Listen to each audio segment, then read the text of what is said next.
Hello guys, welcome back to the channel. We've just watched West Ham beat Leicester 3-2 at the London Stadium. Another thriller involving West Ham. Our heart rate is going...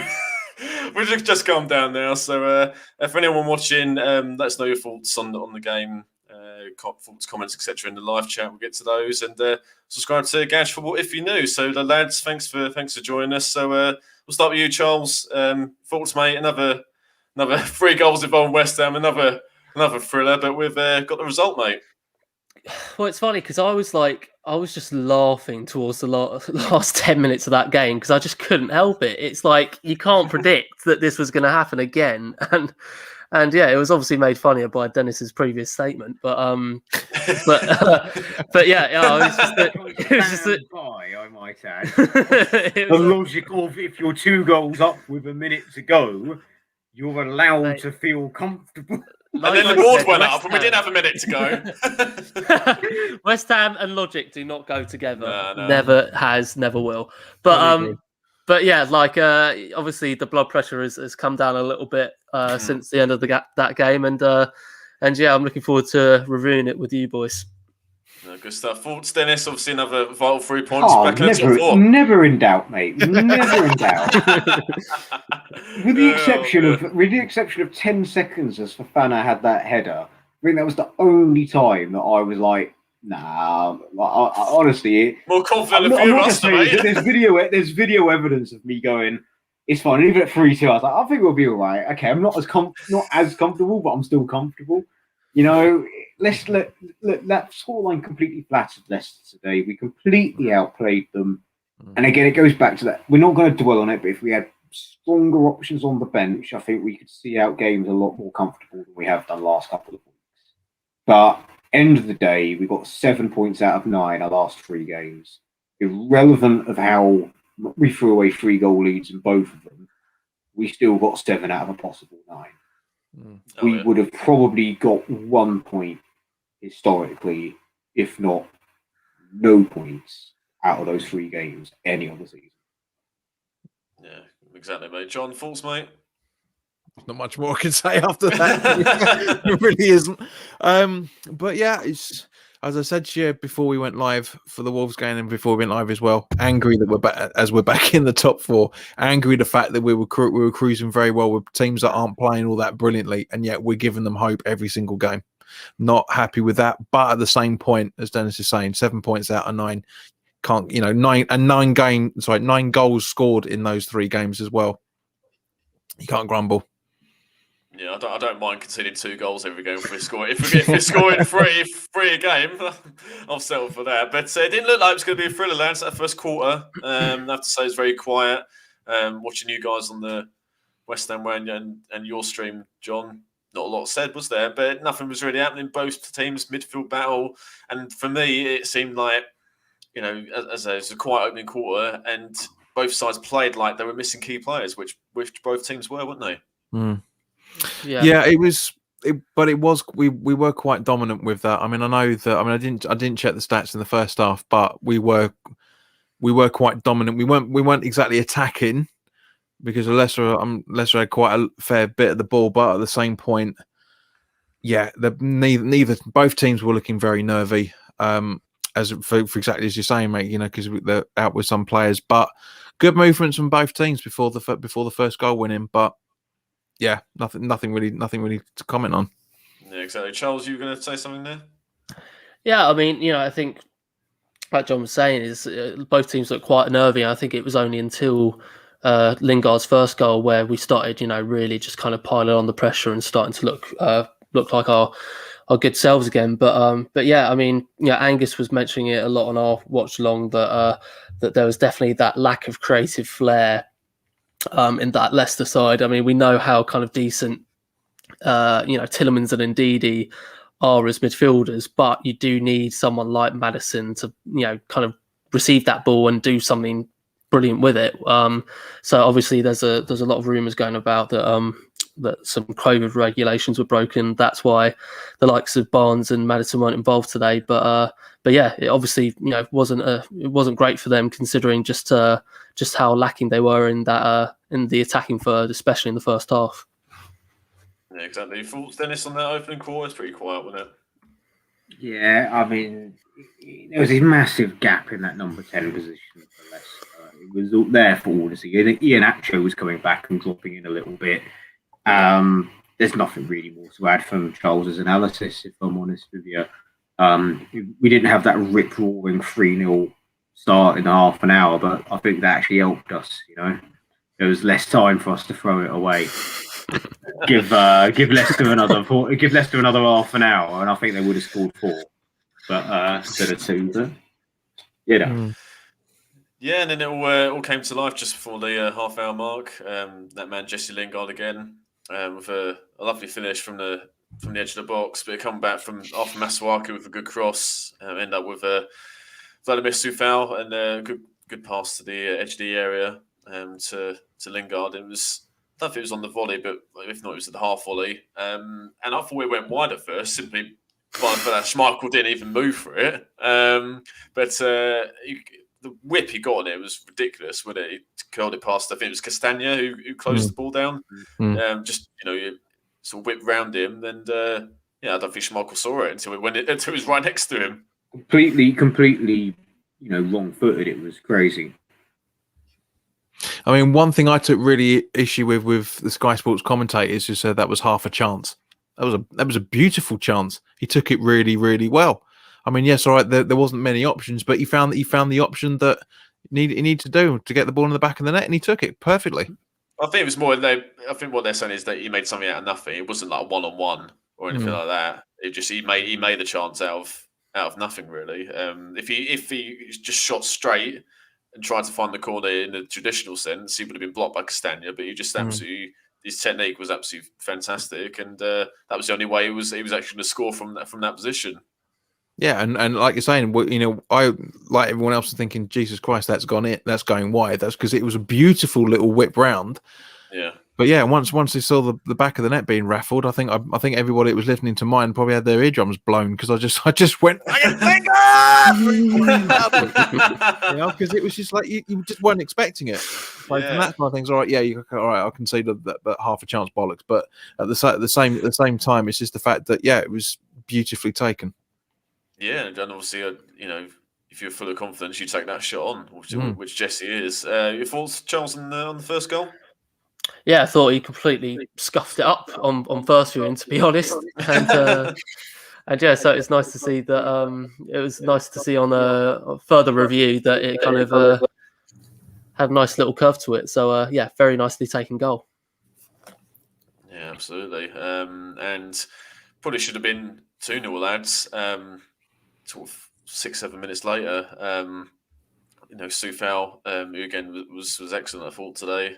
I think he got a bit of a nosebleed because he was going towards one day he will have a run that doesn't end like that. Like even if it's an assist, just nothing comes of it. He, like you said, he almost gets happy feet on the edge of the box, and you expect him to half do like a really crap attempt of step overs where he steps over the entire ball, but one day he'll get there. One day. Yeah, so, this is the confusing thing about Soufal, because with every other aspect of his game, he's unbelievably confident. He just he's had what 2 or 3 attempts so far this season, and every single time it's like hearing the Dad's Army theme in your head when he's on the ball, because he's just you know what I mean? Because he's just like, with that run he was doing, those Bills we said earlier, there was nobody absolutely around him. He could have run straight at Schmeichel and gone for the ball, and you can see he's like, what do I do? What do I do? What do I do? Yeah, and it's just exactly, mate. And the ball got caught on his feet. I think Fornell's making the sort of the furthest run, should have found him, but Lingard eventually caught up with play, but ball was behind him and it ended up with a scuff shot. So that probably should have been 2-0, but it obviously still 1-0. But we did eventually get a second goal just before half time. Not quite 3-0 at half time, but I think we'll settle for the 2-0 at half time. Diop with I tell you what, it wasn't a lump up the pitch. He played it in the channel. Bowen was played onside by Johnny Evans, I think it was. Bowen was through and showed composure, which Soufal didn't quite, and passed it to Lingard, and Schmeichel was committed himself, which is fair enough, and passed it into an empty net. 2-0, happy days.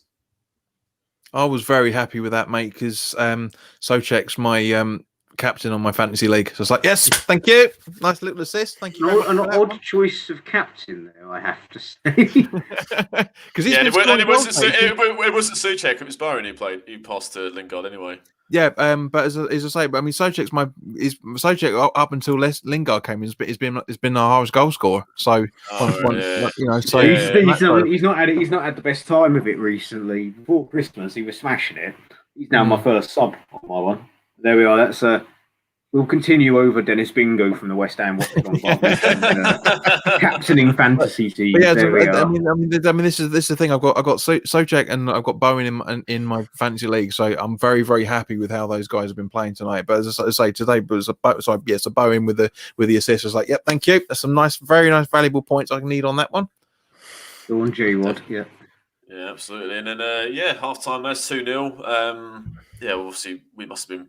Especially with the second half of that first half, I thought we grew into the game. And Leicester, missing players. Don't get me wrong, we've mentioned Maddison and had Perez, Harvey Barnes, a few others as well. But they still got some quality players on the pitch. But they didn't play like a team that obviously challenging for Champions League places. Yeah, they did not look a strong team today whatsoever. And as Dennis correctly said at the start of the show, I think the result, I mean, completely flattered them, and they were just lucky that they were playing a team that have a terrible track record holding on to leads. But I think Leicester just weren't on it, and got a nice little bit of background music there. Apologies for bringing me. I feel like I'm in a Star Wars film, but it was David Moyes, DM, of course, but Leicester just didn't look as good as they did. I mean, Ian Acho again is carrying on his good form, and we'll talk about his goals later on. But he made a massive error for that third goal, which basically put the game to bed for West Ham. But not as comfortably, not as comfortably as we would have liked. But there you go. So a couple minutes after half time, carried on from where we left off the first half, really. So I think it was it Cresswell who nicked it from in the try? And then it was a good move from then on Masuaku to Lingard and then to Souček. So you get some points on that for assist, John. Souček found Bowen and tidy finish with I think it was I can't remember who it was Fofana, I think it was, or Fofana, I think it was closed down Bowen, but took a shot first time and tucked away past Schmeichel. 3-0, happy days. Yeah, it was very, very well taken from him, and the sort of goal that we've been waiting for Bowen to score more often. It's like the trademark of January last year. That his first goal was there for the right place at the right time. He can be very, very frustrating as a player, as a fan, because we know what he can do.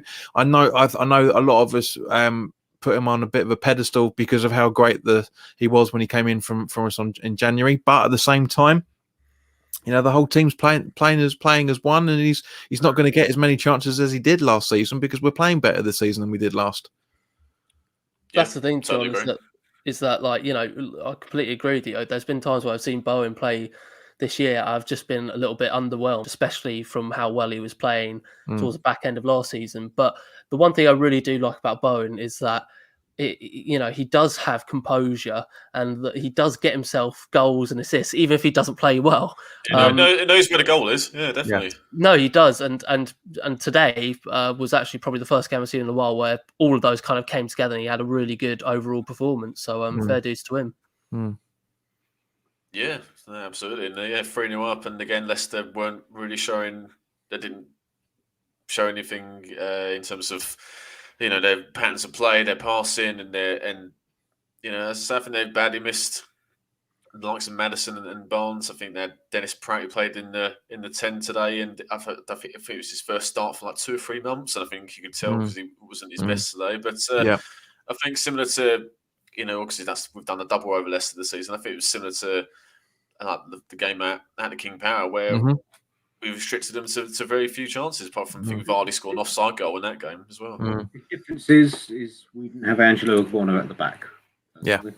That's the fundamental difference in those 2 games. I mean, then we had Balbuena, Bonner and Prescott because Diaz would have been out with COVID around that time. Yeah, that's a difference. And I mean, talking about double over Leicester, Charles, you're going to groan, but I pointed out a few times we are a win against West Brom away from just ruling the Midlands. We've done the double over Wolves, we've done the double over Villa, we've done the double over Leicester, and we've already beaten West Brom, so we just got to beat them again. That's better than the Champions League, mate. Way better than the Champions League. Mate, give us the trophy. You know, your Game of Thrones reference or whatever, King of the North, we're the King of the Midlands. Well, we're the leading London side, which is good. Yep, London is claret and blue by 1 point, but it is claret and blue. Just before we go into Leicester's fight back, I'll just go to the comments quickly. So thanks, Jonathan, the Newcastle fan, as you can see. We obviously got Newcastle next week, lads. Tougher game than I think it's the people are giving it. Well, especially looking at it. Yeah. People are looking as, we're going to win. I'm like, no, they're fighting for their lives still a little bit. Yeah, they've got a 6-point barrier over Fulham, but we all know that can change very quickly. Exactly. And big result against Burnley today as well. Big result against Burnley. They could have got 3, in my honest opinion. They were very unlucky. Tarkowski had one cleared off the line just as we started the watch along preview. I think you shouldn't underestimate anyone in the Premier League, even Sheffield United, with how they're playing this season. And if we're looking at Chelsea, we need to worry. Here, again, be careful I word this, but Chelsea is a little bit of a free hit to me because they're going to drop some points. They're going to drop some points between now and the end of the season, just like we're going to drop some points. Yeah. So I'm not going to be too hung up if we lose to Chelsea, so long as it's not a battering or a bit where we just shithouse it and try and go for a draw and lose 2-0. You know, but if we drop points to Newcastle, that is very avoidable, and we should not be doing that. Yeah. So, but this is the thing. Then it's just as I was saying with my watch along was that you can't rule any team out. You just can't write off any team especially between now and the end of the season. Newcastle are massively buoyed by those 3 points they picked up today. They're all but safe, which is why John's giving it a little bit of a big one in the chat. But you know, proving my point. But you know, but it's the thing. It's just that Newcastle. We always have a very tricky game against Newcastle, especially at St James's Park. Well, but they beat us first game as well. Exactly, but we always you know, Newcastle away is always a very, very difficult fixture for the majority of the Premier League, not just us. But at the same point, well, I know we're going to come on to in a minute. You know, there's potentially at least 1 or 2 more injuries on the books now. Yeah, well, it wouldn't be a West Ham video without talking about injuries, would it? It should be a medical show. Was it West Ham? Garage hospital. Garage out of hours surgery. Here's one for you, Dennis. Theme Hospital. The old PC game back in the day. I've never played that. I'm happy to say. Oh, you're not a gamer, are you? If I keep forgetting that. Well, Football Manager, and Grand Prix games. That's about it, really. Die Hard on PlayStation 1. That's about it. That was a cracker. To be fair, that was a good game. It was a good one. But you know, Leicester, they didn't give up. They were trying into the end. It started to give more chances. If Albrighton coming on, you know, who's coming as a sub. I thought, you know, he's very underrated player, Mark Albrighton, and he probably should have started today. You know, guessing out, you know, by how he played. You know, Fabianski, I think was excellent today, but he did spill. Not an effort, but just gathering the ball up. Him and Balbrona were right next to each other. And I think it was Albrighton with the effort that was blocked. And then indeed from the corner, he blazed over, should have done better. And then the goal was, I wouldn't say coming, but they started getting in the ascendancy, Leicester. And then on the 70th minute, Ian Acho, I think, was by far Leicester's best player today. Absolutely. You know, very good effort. He's been in great form recently. Outscoring Jamie Vardy even, who's pretty quiet and hasn't been on the score sheet a lot lately. But really good strike. But I think we sort of gave it to him, really. You know, Masuaku had the ball, and I think he was closed down really well by Ricardo Pereira. And I don't know if he got a touch on it or if it was Arthur who actually passed it or gave it away. But he ended up with Ian Nacho, and he turned and shot straight away. And I think it was just how quick he beat Fabianski for pace. Well, for Masuaku's reaction to it, he knows that he could have done better there. But the two wonder kids of each team have got a brace today. It's just Iheanacho had a lot of expectation on him when he went on loan out of Man City before he went permanent to Leicester, and he's now playing the way that he was playing at City. He's a lot more confident than he was a few years ago. He's getting in and around the players a lot better. But what a goal for his first! Unbelievable strike. Great finish. Yeah, it was. Yeah, it was. Yeah, and you're right, John. He always had the ability in Nacho, but I think it was Alan Smith or it might be Rob Hawthorne on Sky mentioned it's his 6th or 7th start in a row, which is the most he's had in his career. I think that just sums up obviously the great form he's been in. And don't forget the strikers he's been behind. In it, Man City's gone like Aguero and Jesus, I think it was, or maybe someone else around that time. Or now he's played behind Jamie Vardy. Do you know what I mean? One of the best strikers for the last 4 or 5 years. So not bad slouches to be behind. So exactly. But and Rodgers changed the formation to 2 up front because of the form he's been in. And you guys are absolutely spot on. Fantastic strike. And then, it's always said in the history of association football, where goals change games, and they start pinging the ball about Leicester, getting those combinations. Tielemans playing through balls, which we know he's good at. But I just interrupt a bit, Bill, just before we're going to go off topic a little bit on this. But going from what you were saying, I genuinely agree with you. Albrighton was a game that substitution changed the game for Leicester. Because they weren't doing. Even with the halftime substitution, they weren't doing much until he came on. Yeah, agreed. And I said at the time, here's a player that could cause us some problems. And Charles, wasn't that greeted with groans of that is talking about players that could change games that are useless, and he did. He changed the game. No, he's an excellent player, Albrighton. He's so underrated. It's ridiculous. Never been capped by England either, which I find a bit amazing.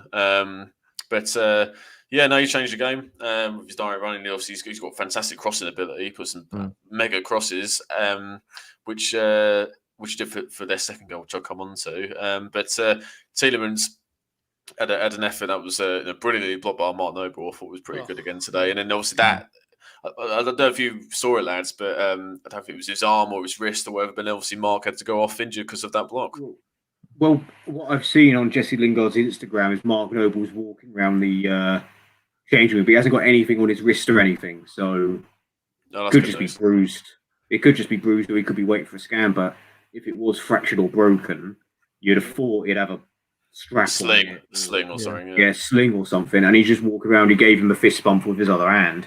You see his hand. He's got it out. It's out, but he's not savouring it or anything. Which kind of implies it is more of his elbow, because you see the way that he falls down. It's more the impact on his elbow as his arm goes down. It wasn't just a full force flat. His arm's dinking him as it hits the ground. So, PremierInjuries.com are just saying that it's a knock at the moment, so there's nothing clear. Yeah. Kisses his own hand as he walks away when he does the fist bump. Kisses his hand like that. Like if you'd broken your thumb, you wouldn't be kissing your hand, slapping it against your face. But the block was absolutely crucial because that shot by Tielemans was going on target, so it had to be a brilliant block. And Tielemans who once again put his body on the line for us. Yeah, full credit to him. And then Tielemans was running the show around that time, and he played a lovely ball through to Ricardo, who obviously is a sort of right back or right wing back. He was in the penalty box for some reason, but took it around Fabianski, but Fab had to get touched to it, and he brilliantly did, because otherwise it would have been a penalty. Yeah, just beautifully timed as well. Beautifully timed. Yeah, completely brilliantly timed, and Fabianski, as you said, Bill, has just had another solid game for us and has just proven his worth in this team over the last year or two. No, without doubt, back to his best, I'd say. And then just approaching 90 minutes. I feel, we're 2 goals up, surely not. But then obviously the board went out for the 6 minutes, and then just as that was happening, Dennis opened his mouth. Commentators, I was right though. I was right.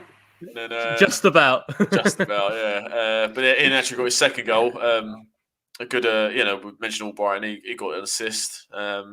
somehow ended up at the back post. Probably should have been cleared, I think, beforehand by West Ham, but showed his predatory instincts to tap him from, I think, 6 yards out. And then we thought, here we go again. Another 6 minutes to go, lads. Exactly. This is the thing. A lot of people on the chat, I don't know about you guys, but a lot of people in the chat with my watch along were saying, why has that happened? Why has that happened? The reason why it's happened is because Iheanacho saw a space of literally that much, clips his leg round it, because otherwise that ball's being cleared. He was absolutely alive to it, and fair play to him. Absolutely fair play to him. If anything, his first goal could have been avoided rather than his second. I mean, that's the thing. You just look at all the goals that we've conceded in these last 3 games, and they all just seem like sloppy defending, poor, concentration from everybody, and it's just something that we just, I was laughing for those last 10 minutes, but honestly, we have got to sort it out because. Unfortunately, as much as I love Moyes' optimism that we'll outscore the opposition team, so we don't need to defend, I don't want to be relying on those tactics every single game, especially for that for the Chelsea game. No, Moyes was absolutely furious in that second. In those added minutes, he was raging. He was like, "Get up, because he wanted the security for it. But Giles, I agree with you 100%, mate.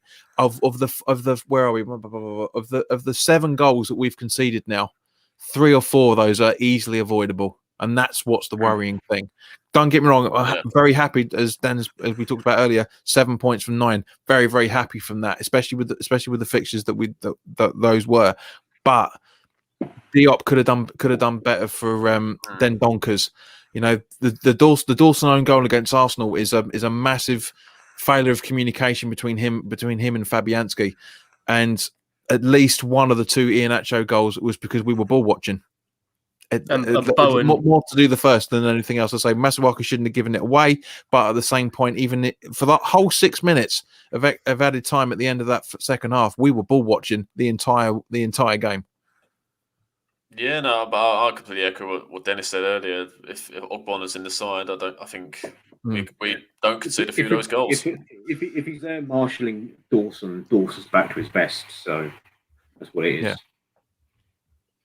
Yeah, it's not to say that it's not to say even that Diop's played badly these last few games. It's just the fact that Ogbonna brings that sort of that leadership and sturdiness that a defense needs, especially in those last 10 minutes of that game. Yeah, experience, communication as well. Yeah, all adds up. And they've just pulled on the pressure. Leicester, and every time they got it in the box, it's like we mentioned before, and I was like a cartoon, like their heart's coming out here every time they got near, and I thought they genuinely equalised. Literally the last kick of the game. If it was Fofana, I think it was from the corner. He headed it just wide, and as soon as I've never celebrated a ball going wide as much as I am. That was And then we eventually held on. That's 3-2, the double over Leicester, and happy days. And just us talking about it now, my hands are, I'm not joking, my hands are bloody sweaty. Last couple of minutes of that extra time, I was sitting thinking, we're fine, but my hands were just like whole way. Again, I don't know what everyone was worried about. I'm not even saying that. I'm not even saying that to be a deal. I was like, it's right. You know what? It was the equivalent of, it reminds me of is when we went to Snowdon a few years ago and there was like a storm last night camping. And like 3 of my, I went with 4 of my mates, and 3 of them were absolutely panicking because it was like wind blowing everywhere. And me and the other guy, the experienced campers, we're just like, it'll be fine, and we just went back to bed. What? It was like there was a storm, and everyone was panicking, like, it's blowing everywhere, and we were just like, it'll be fine. Dennis, we'll be fine. When were you overtaken by Alan Hansen? Jesus Christ! No, wait, Alan. I have got a scar between my eyes. I need to stretch it up a little bit to be Alan Hansen. Dennis bingo card. It's here somewhere. I don't know how we managed to crowbar Snowden. Slow down. For Dennis, I think this is probably the most accurate one. I was saying that where everyone was panicking, and I was just like, we'll be fine. It was just like that. Everyone was panicking as if the tent's going to blow over. And I'm like, I've got a feeling we'll be fine. And we were fine. We survived Snowden and we won today. So there we are. Jumpers for goalposts. Yeah. Absolutely. Oh god, but well, we've managed to hold on, and as I said, we're back in the top four. We needed to get that result, lads, because the sides around us all did well, didn't they? Obviously, Chelsea beat Palace, and Liverpool managed to turn it around against Villa. So, and John's coming back, giving it the big in again. All 3 points, all good now, aren't we? Eh? Yeah, I agree with Jonathan. Bunch of drama queens. There's nothing. After the Lord Mayor show and all that, but they did well, lads. I thought we fully deserved. They should have. I think 3-2 massively flattered Leicester, I have to say. But to do the double against the sides, we were right. We've been in Champions League places all season. A great achievement again by obviously Moyes and the players. Yeah, I mean, just Dennis was saying, Dennis, you were talking about earlier, mate. If it's say that conversation at the start of the season, are we gonna do the double over the majority of the Midlands teams? Everyone would have laughed at you. That's what we love about football. It's just how completely unpredictable it is. And this season is from a West Ham perspective, is probably one of the most unpredictable seasons we've ever seen. Yeah, definitely. It's a shame we haven't really ever been there at all. But I just want to touch on Jesse Lingard. Obviously, got 2 goals, and that's somehow his 8th goal in 9 games, and that's matched his goal tally for a single season. He got 8 for United in the 17-18 season. So, but I thought he was brilliant against that. For Bowen, as we've mentioned, I thought he was excellent back to somewhat near his best. It's hard to pick a man of the match, lads. I've got to say. Getting 2 goals, it's got to be Lingard for me. Yeah, Alan Smith gave it to Bowen. Which is a fair enough choice to be. There's honestly, you genuinely think about it. There's not anybody that made too many mistakes that doesn't justify going in. I mean, Masuaku possibly is one not real for, but apart from the mistake, I thought Arthur did well today. That's what I'm saying. It's just because everybody's played so well in this game. How many times did we sit there and say how fantastic it was? Dawson just cutting a ball out, very Borner-esque. I reckon Dawson would be up for a shout as well. Yeah, I think now I'd say as well. Yeah, Fabianski, you name it, there's a shout.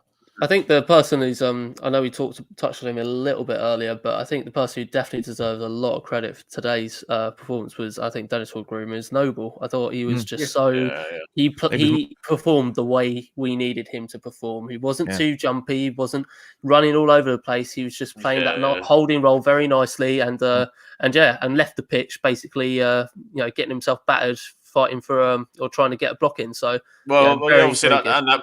Yeah, I mentioned that block from Tielemans as well. Exactly. It was absolutely crucial. I just summed up how well he's played 2 games in a week. He's had an unsung hero performance in both of them. He was my man of the match today. If I had to try and narrow it down to one, but yeah, he's almost like the Noble that we've been seeing a few years ago. The last 3 or 4 performances he's done for us. Yeah, well, that's what happens when you play him in midfield rather than that silly number 10, whatever position that Moyes played him at times this season and last season. Dennis still wants him on the left wing at some point. Yeah, I want him to turn into Alexander Mustovoy, age 34, turn into a left winger. Go on, mate. Difference was Mustovoy was a number 10 before he became a left wing, so he had, some attacking attributes. But yeah, it's as I put on Twitter just after, I think Baz asked how Noble got on today. So you watched it, and I said he's had a bit of a renaissance last couple of games. If I'm honest with you, had a little bit of a renaissance. I think also what helps is the fact fans know next season is his last. I think whatever minimal mistakes he makes, people are now got the rose-tinted glasses effect. Yeah. Not that they need it, because he has been pretty good last 2 games. Not his best games for us, but he's had some fantastic games, so it's hard to top that. But he was brilliant against second half against Wolves. He was quality again today. And he needs to be, because if it was Noble that played against Brighton that played last 2 games, exactly. I completely agree with that. So another big win, boys. So anything else you want to touch on before we wrap things up? I think it'll be I think what's interesting today is you look at the 2 teams, maybe 10 games ago, and you think one's definitely getting into top 4 and the other's obviously probably going to miss out. But but the tables are turning very quickly. Leicester, especially if they play like that, will be looking over their shoulders. As I said on the channel, mate, they got a tough run in. Yeah, when they got the last 2 games, they got City and Spurs last 2 games. I mean, the fact that they've been third or in the top 3 for so much of the season, that's certainly going to be tested. Same thing happened last year, mate. They dropped out with like 3 games to go and never recovered. This is what I was going to ask you guys. Are we going to see a Brendan Rodgers implosion like we did last season? But they'll show great character. Yeah, I think they'll just do enough. I think they'll just do enough to hold on, but they've obviously got to improve because that first hour or so they were rubbish. Well, honestly, I think the difference is if they have Maddison, Barnes, and maybe even Perez, I think it's a different game, mate. Because we had so much space. Our back 3 had so much space just to have to do the handle with Vardy and a deep line and Acho. So I reckon they have them back for other games. I think they'll be okay. But we're only 1 point off them, and we've got famous last words. And feel free to clip this up at the end of the season. Other than Chelsea, we've got a pretty straightforward running. You know, Everton, we've beaten them this season. We can beat them. We might not, but still, it's winnable. The only game where you look at it and go, "Ooh," it's Chelsea. This was the other game, and we won it.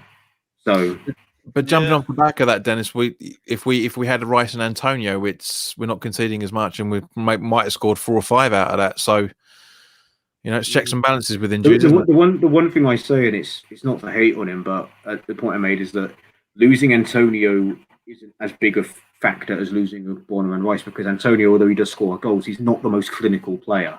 He does score like 1 in 4 chances. He does balloon shots high and wide. He does miss the ball or hit the post from half a yard against Arsenal, you know. But he bullies people quite a lot. That's what I mean. He brings a lot more to the game. But having Bowen up there, although it's not quite as bully, he gets into similar spaces. It's not like when we had Haller and it was a completely different style of forward. Whereas I think getting Rice and Ogbonna back is imperative, in my opinion. Yeah, exactly. Yeah, I was just say, Dennis, we've got on paper a decent running, but still, you know, got to put the performances in, and the results will take care of themselves. If that's it, lads, we'll finish up. If there's nothing else to add. So, guys, just one final thing, because we haven't really touched on it yet. Aaron Creswell obviously went down, and Balbuena came in as a result of it. Potentially another key player out for maybe a couple of weeks. It looked like he was holding his hamstring when he fell down by the looks of things. So if he is going to be out for the Geordie game, who are you guys playing at left back? Left wing back is Masuaku, and you have centre back. Yeah, Ogbonna at centre back. Balbuena. No, I wouldn't rush. I wouldn't rush. Yeah, I mean, I'm a big fan of Balbuena, so I don't mind if he comes in. But if Ogbonna's ready and ready to go, then I have no problems putting him back into the team. Yeah, because he's still odds on for that. He's been on for the last week or so to return for the Geordie. So it could be very interesting. Very interesting. Yeah, no, I agree. If Ogbonna's fit and ready to go, then he's got to play. It's just a crucial end to the season. He's got to play, I think. But if not, stick Balbuena have the 3 centre halves. I generally thought when you saw Moyes and Dawson having that, I generally think it's right. You go to the left back, and Balbuena's going to come in your position. But no, it was the completely the other way around. Because Dawson can do it. Dawson can do it. It's just Balbuena's got better pace than Dawson does, and that's why he went to the left centre back position. I think Dawson was just begging to play up front for the final 10 minutes. I think that's why he wanted to get on the score sheet. Oh, exactly. Well, he is the centre back equivalent of Glenn Murray. So. All right. Well, Glenn Murray, I haven't heard that name for a while. Anyway, thanks for joining, lads. Thanks everyone for watching. Subscribe to Gadget Football if you're new, like this video if you enjoyed it. We'll see you in the next one. Take care.